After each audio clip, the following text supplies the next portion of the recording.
Hello student, good morning.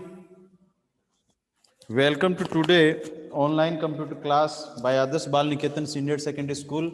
Today we will discuss chapter number 14. Sorry, chapter number 6 जो कि revision है. ठीक है. और चैप्टर नंबर 6 है, उसमें सबसे पहले हम बात करेंगे सी और सी प्लस प्लस लैंग्वेज की, जिसका नाम क्या है, starting with C plus plus. अब सी प्लस प्लस जो लैंग्वेज है, ये जो लैंग्वेज है सी लैंग्वेज का सुपर सेट है.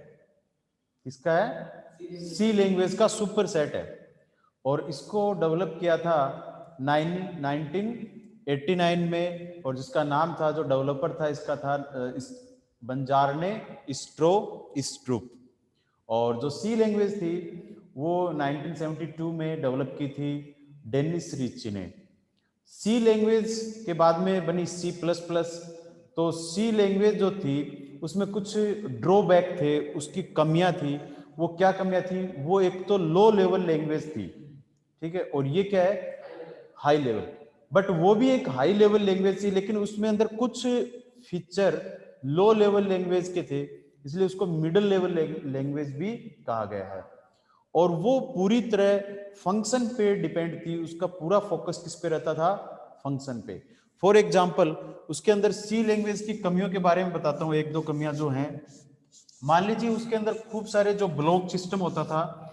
अब ये उसके फंक्शन है, जैसे फंक्शन 1, फंक्शन 2, फंक्शन 3, फंक्शन 4 और फंक्शन 5. अब इस फंक्शन के अंदर इसके कुछ लोकल वेरिएबल होते हैं और कुछ ग्लोबल वेरिएबल होते हैं. फॉर एग्जांपल यहां पर मान लेते हैं कुछ एक लोकल वेरिएबल है, जैसे कि ए और इसका बी सी जो भी है. अब ये किस सब के क्या है, फंक्शन 1 का ए लोकल वेरिएबल है, ठीक है. होना तो ये चाहिए कि इस ए का यूज कौन करेगा? ये ए की फंक्शन करेगा. बट यहां पर क्या होता है, कोई भी जो फंक्शंस होते हैं वो एक दूसरे के वेरिएबल्स को यूज कर सकते हैं, ठीक है.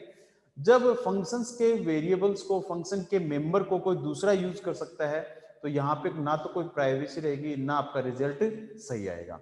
यानी कोई भी काम करो, फंक्शन, अगर सी लैंग्वेज में क्या होता है, कोई भी अगर आपके जो प्रोग्राम टिपिकल है, बड़ा प्रोग्राम हो रहा है, तो उसको हम डिवाइड कर सकते हैं, किसमें? फंक्शन में डिवाइड कर सकते हैं. तो यहाँ पे देखिए एक एग्जांपल लेते हैं स्कूल का. मान लीजिए स्कूल है, और स्कूल में स्टूडेंट्स जो होते हैं उनकी सबकी जो क्लास डिक्लेयर की हुई है, 11th क्लास वालों की, 12th क्लास वालों की, 10th क्लास वालों की, सबकी, ठीक है. अगर उनकी क्लास डिक्लेयर नहीं होती तो क्या करते कि भाई आपको मर्जी है, आप कहीं भी बैठो जाके, ठीक है. टीचर को भी बोल दिया, छूट दे दी, किसी भी क्लास में जाओ पढ़ा के. अब वो जरूरी नहीं है कि वो 12th क्लास का टीचर 12th में जाके बैठेगा, वो लाइब्रेरी में बैठ के जाके अपना टाइम पास कर सकता है, और स्टूडेंट भी गार्डन में बैठ सकते हैं. तो आपका रिजल्ट सही नहीं आएगा. बट आपको एक पाबंद बना दिया जाए कि भाई आपकी क्लास यही है, एक निश्चित क्लास कर दी जाए, और आपके ऊपर ये भी है, प्रतिबंध लगा दिया जाए कि आप बिना पूछे क्लास के बाहर नहीं जाओगे, स्कूल से बाहर नहीं जाओगे, तो हो सकता है रिजल्ट में सुधार किया जा सकता है. तो ये जो कमियां थी सी लैंग्वेज के अंदर थी, इसके जो मेंबर थे उनको कोई भी एक्सेस कर सकता है, कहीं भी ये घूम सकते हैं, कहीं भी इनका यूज किया जा सकता है. तो इसका रिजल्ट सही नहीं आता था. अब यहां पे डेवलप की गई सी प्लस प्लस. तो सी के अंदर जो भी सारे गुण हैं वो किसके अंदर मौजूद है? सी प्लस प्लस के पास. और सी प्लस जो सी लैंग्वेज है, ये फंक्शन डिपेंडेंट लैंग्वेज है, फंक्शन पे आधारित भाषा है. और ये जो सी प्लस प्लस है, ये ऑब्जेक्ट पे डिपेंड है. ऑब्जेक्ट का मतलब क्या होता है? आपका क्या उद्देश्य है, क्या आप गोल, क्या आपका लक्ष्य, क्या आपका टारगेट, क्या, पहले आपको रिजल्ट बताया जाएगा, उसके बाद में आपको प्रोग्रामिंग करनी है, ठीक है, इसमें. और बट सी के अंदर क्या होता है? सी के अंदर पूरी डिटेल्स, कोई भी इसका अब्स्ट्रक्शन यानी कि सार नहीं होता, पूरी डिटेल में बना के आपको रिप्रेजेंट किया जाता है सॉफ्टवेयर. फॉर एग्जांपल आपको ये बोला जाए कि आपको घर जाना है, ठीक है, और घर जाने के लिए आप क्या करेंगे? एक प्रॉपर वे का यूज करोगे, सीधे स्कूल से बाहर जाएंगे, रास्ते से होके घर तक जाएंगे, ठीक है.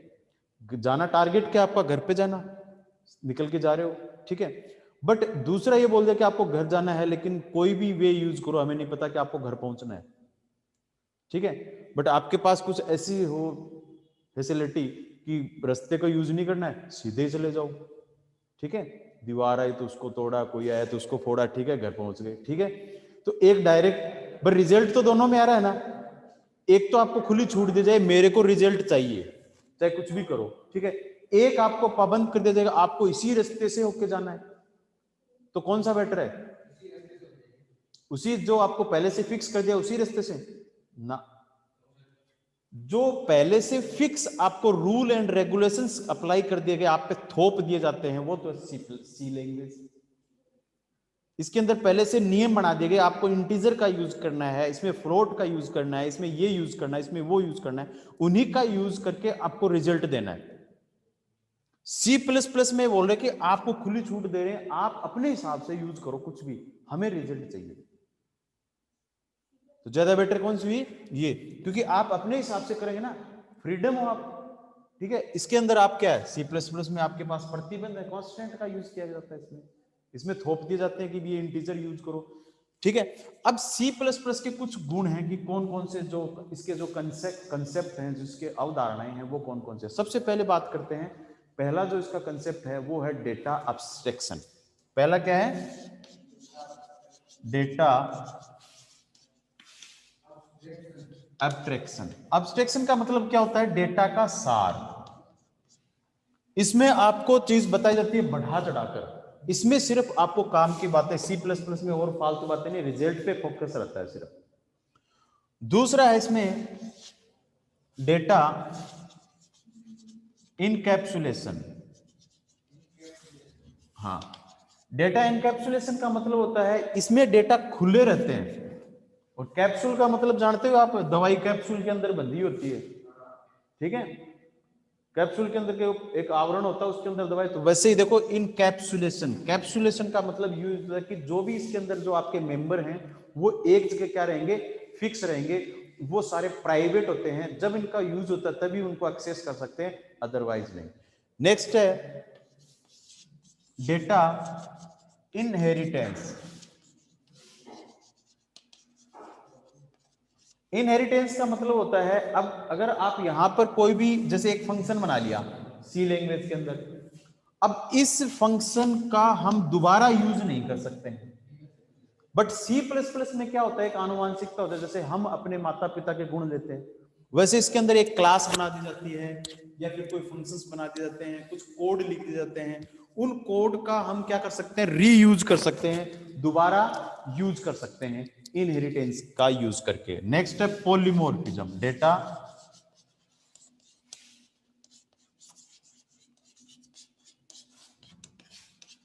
पॉलीमॉर्फिज्म। पॉलीमॉर्फिज्म क्या होता है, इसमें डेटा का एक यूज के अलावा बहुत सारे यूज कर सकते हैं। इसके दो पार्ट होते हैं, देयर आर टू पार्ट्स, इनको दो भागों में बांटा जाता है। एक तो होता है ऑपरेटर ओवरलोडिंग, और एक होता है फंक्शन ओवरलोडिंग। ये क्या होता है पॉलीमॉर्फिज्म? पॉलीमॉर्फिज्म का मतलब होता है एक ही चीज को आप कई तरीकों से यूज कर सकते हो। इसमें जो एक तरीका बता दिया आपको वो यूज करना है, इसमें कई तरीके आप यूज कर सकते हो। Next, data reusability.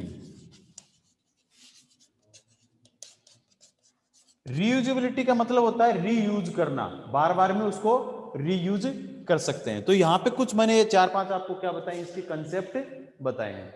अब बात करते हैं, इसकी विशेषताओं हो ही चुकी है और इनके कंसेप्ट मैंने बता दिए। अब जो नेक्स्ट टॉपिक है, इसको सबसे पहले शायद इसमें क्या होगा, कमेंट लाइन। टॉपिक मेरे को बताते जाओ और फिर मैं आपको समझाता जाता हूं कि ये चीज ये है। अब सी प्लस प्लस का स्ट्रक्चर कैसा होता है, सबसे पहले क्या बात करते हैं सी प्लस प्लस का स्ट्रक्चर की। तो सी प्लस प्लस के स्ट्रक्चर में सबसे पहले क्या लिखेंगे अपन, सबसे पहले आती है हेडर फाइल। क्या आएगी, हेडर फाइल। तो सबसे पहले लिखेंगे हेडर फाइल इंक्लूड और IO स्ट्रीम डॉट एड्स, ठीक है। तो ये जो हेडर फाइल है सबसे पहले लिखी जाएगी। उसके बाद में क्या आएगा, कुछ ग्लोबल डेटा हो सकते हैं आपके, और या फिर यूजर डिफाइंड डेटा। तो जैसे क्लास का नाम, क्लास क्या है ABC, क्लास क्या आपकी एबीसी, और फिर क्लास को के अंदर उसके स्टेटमेंट होंगे और लास्ट में क्या होगा ऑब्जेक्ट, क्या होंगे उसके ऑब्जेक्ट होंगे। तो ये जो स्ट्रक्चर होता है आपको मैंने लिखवाया हुआ है, तो सबसे पहले हेडर फाइल, फिर global data, user defined data, फिर क्लास को हम डिफाइन करेंगे यहाँ पे, और क्लास को डिफाइन करने के बाद में यहाँ पे मेन फंक्शन होता है। यहाँ पर यहाँ क्या आएगा मेन फंक्शन, मेन फंक्शन के बाद में होंगे ऑब्जेक्ट का डिक्लेरेशन। तो ये होता है सी प्लस प्लस का तरीका, सी प्लस प्लस को यूज करने का, सी प्लस प्लस का स्ट्रक्चर।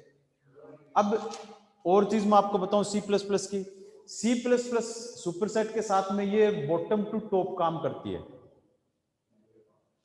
क्या क्या काम करती है बॉटम टू टॉप, मतलब सी लैंग्वेज तो ऊपर से नीचे की तरफ इसका फॉलो होता है, और ये और सी प्लस प्लस क्या होती है नीचे से, यानी कि मेन फंक्शन इसका नीचे लिखा जाता है और फिर यहां से ये ऊपर की तरफ इसका फॉलो होता है। ठीक है, तो ये बॉटम टू टॉप काम करती है। इसके साथ में अब बात करते हैं कमेंट लाइन की, ये इंपॉर्टेंट है। अब जो आपके एग्जाम में क्या क्या आ सकता है वो आपको बताऊं। सबसे पहले बात करते हैं कमेंट लाइन। तो कमेंट लाइन क्या होती है पता है किसी को? डबल स्लैश तो ठीक है, पता है क्या? अब सुनो कमेंट लाइन होती क्या, देखो समझ में आ जाएगा आप लोगों को भी अच्छे से। कमेंट तो करते ही हो आप, फेसबुक पे कोई भी हैप्पी बर्थडे टू यू कुछ करते हो ना, कॉन्ग्रेचुलेसन, ये क्या होते हैं कमेंट ही होते हैं ना। तो कमेंट करते वो ही कमेंट यहाँ पर है।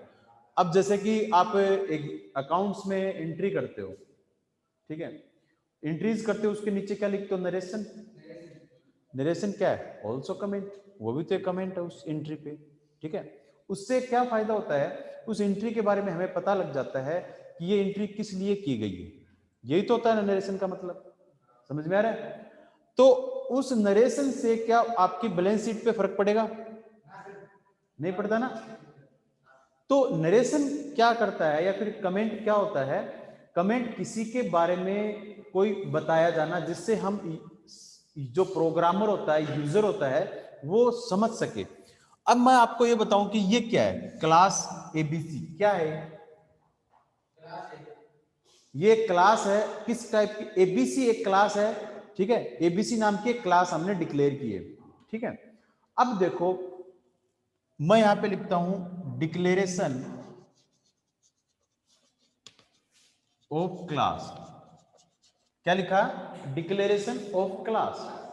अब आपको पहले आपको नहीं पता था कि ये क्या है, लेकिन मैंने यहां इसके आगे लिख दिया डिक्लेरेशन, यानी क्लास की घोषणा की गई है यहां पर। ठीक है, क्लास एबीसी, ठीक है, और यहां पे लिख सकता हूं the name of class, name of class, ये भी लिख सकता हूं। अब जैसे ही कंपाइलर इसको रीड करेगा, कंपाइलर इसको पढ़ेगा, कंट्रोल आएगा, इसको पढ़ेगा, यहां पर जाते आ जाएगा। ठीक है, बट ये क्या चीज है ये नहीं समझ पाएगा ना। बट क्लास एबीसी तो ठीक है, लेकिन डिक्लेरेशन ऑफ जो हमने कमेंट किया है ये हमें तो पता है, बट कंप्यूटर को थोड़ी पता है। कंप्यूटर को तो ये पता है कि क्लास ये है और एबीसी ये है, ये यहां से लिखा है, ये ऑब्जेक्ट है, बट ये क्या लिखा है ये नहीं पता। ये क्या चीज है, ना स्ट्रिंग है ना कोई वेरिएबल है ना कुछ और, हमने तो ऐसे लिख दिया लाइन।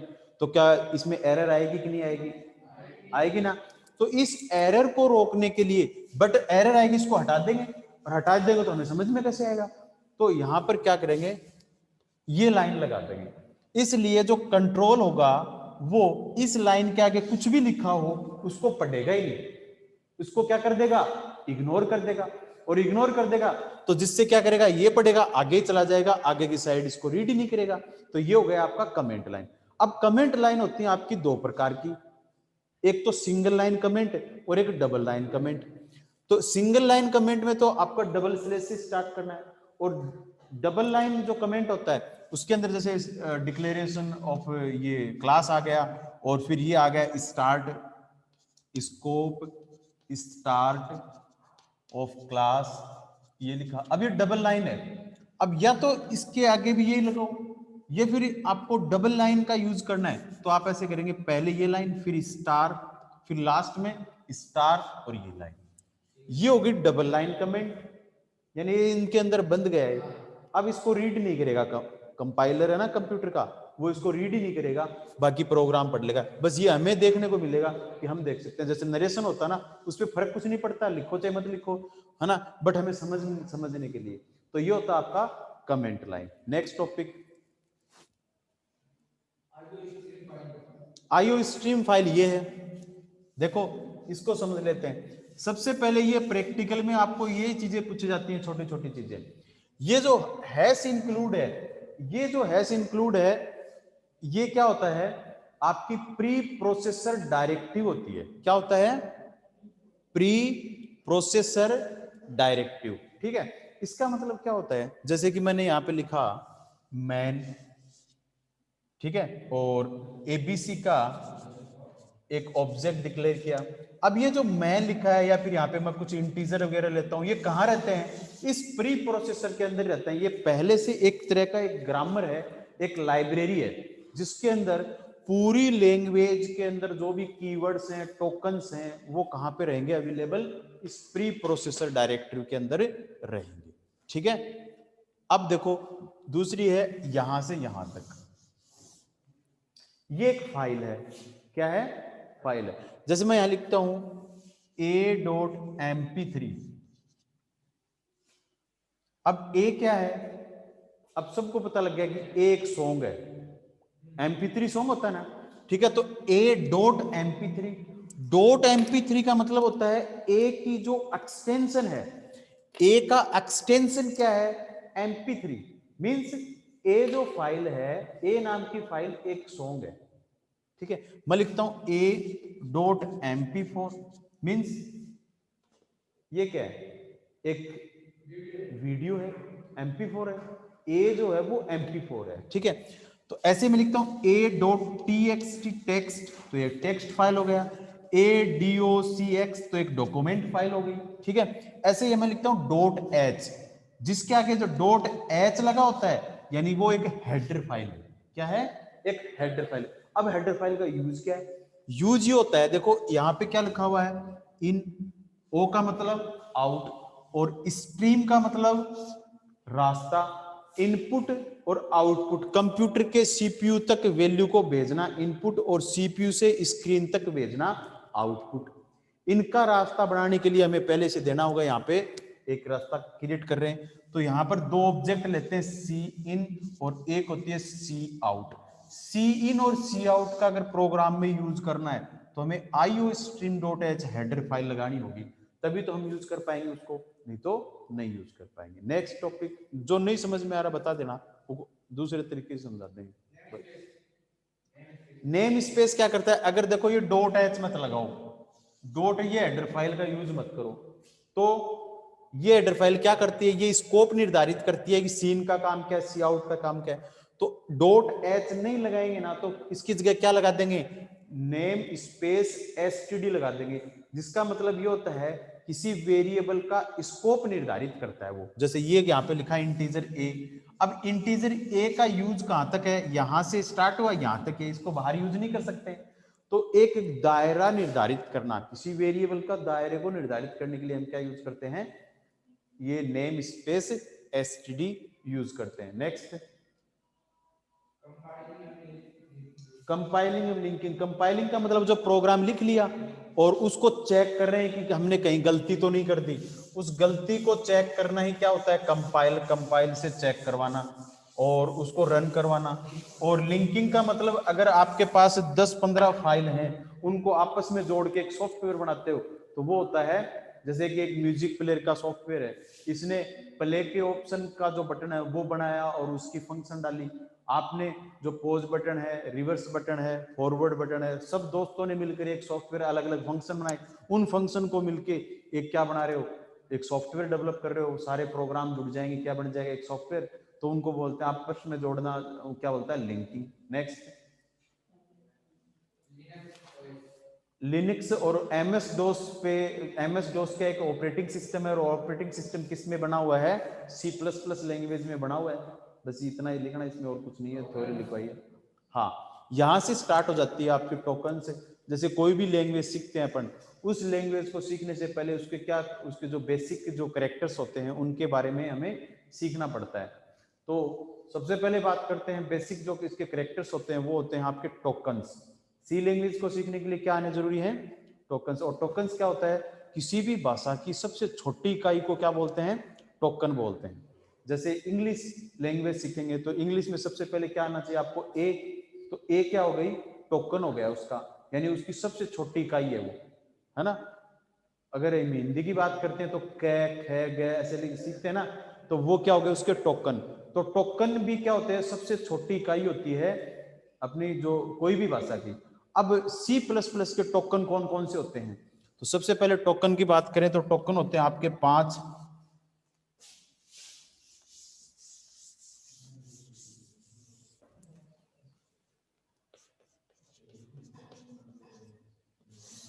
पहला टोकन होता है आपका कीवर्ड्स,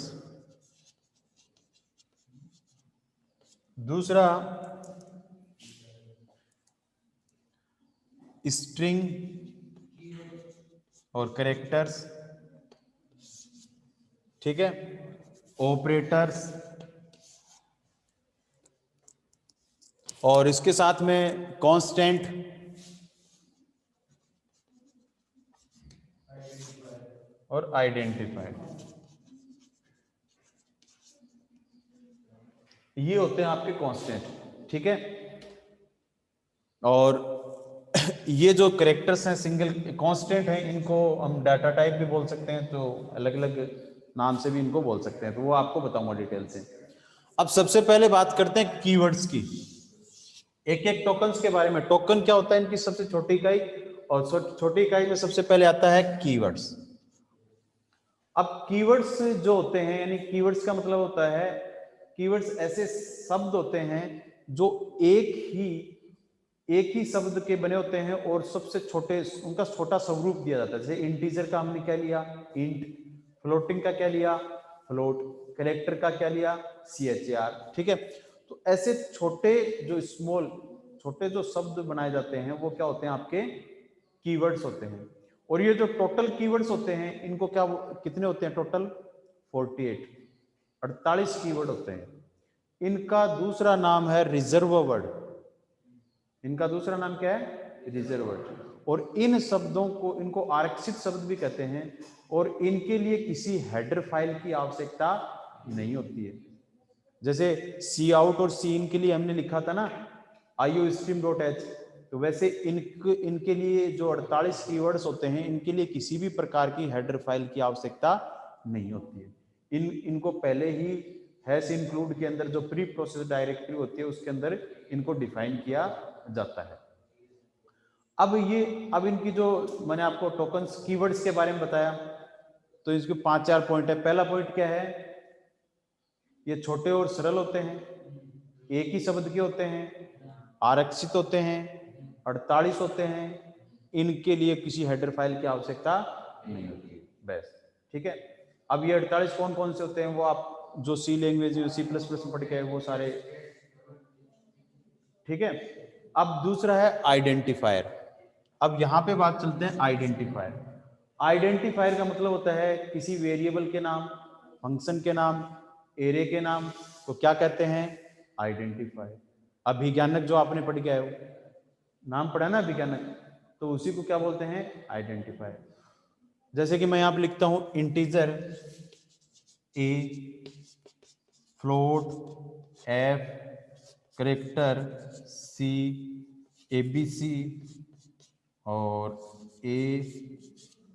अब यहां पर देखिए इनमें आइडेंटिफायर कौन सा है? इनमें आइडेंटिफायर कौन से हैं? नहीं, मेरे को ये बताओ। अब पहले इसी की बात करते हैं, एक एक से पूछते हैं। हाँ, क्या नाम, आप बताओ इसमें इंटीजर है या फिर ए है फिर कॉलन, कौन सा आइडेंटिफायर? इंटीजर है, ठीक है। हाँ भाई, सही बताया इसने। हाँ बता। अब इनमें क्या मतलब आइडेंटिफायर कौन सा है? अभिज्ञान में कौन सा है? मैंने की बरो किए, आप देखो इसमें क्या है। आपसे पूछ रहा हूं, मैं तो बताऊंगा इंटीजर क्या होता है। देखो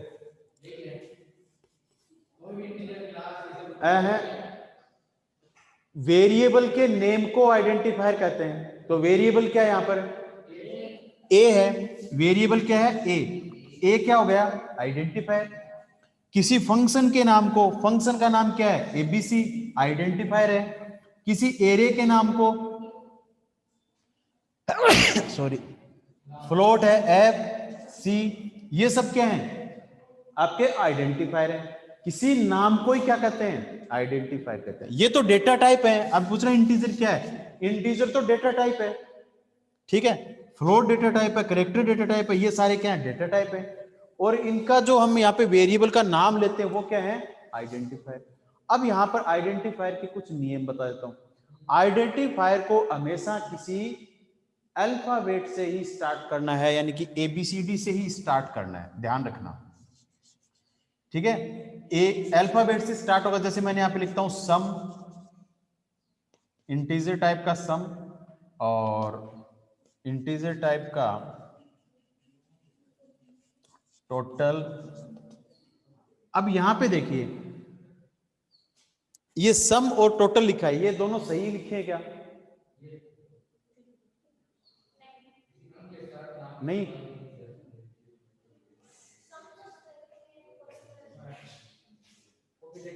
वहां बैठे क्लास चल रही है थोड़ी देर।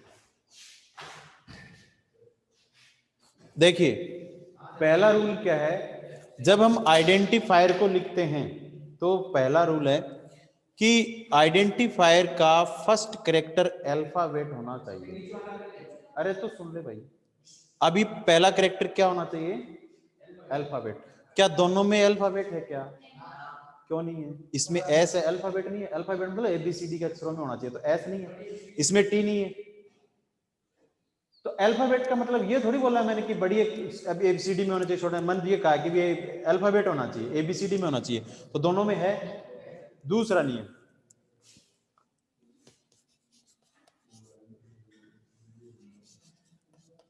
दूसरा नियम ये कहता है कि नंबर से स्टार्ट नहीं होना चाहिए। तीसरा रूल ये है कि कोई भी स्पेस नहीं होना चाहिए। चौथा रूल ये है कि कोई रिजर्व वर्ड जो आरक्षित शब्द है वो नहीं होना चाहिए। नेक्स्ट, अक्षरों की जो लंबाई है, वो लेंथ है, वो 32 अक्षरों से ज्यादा की नहीं होनी चाहिए।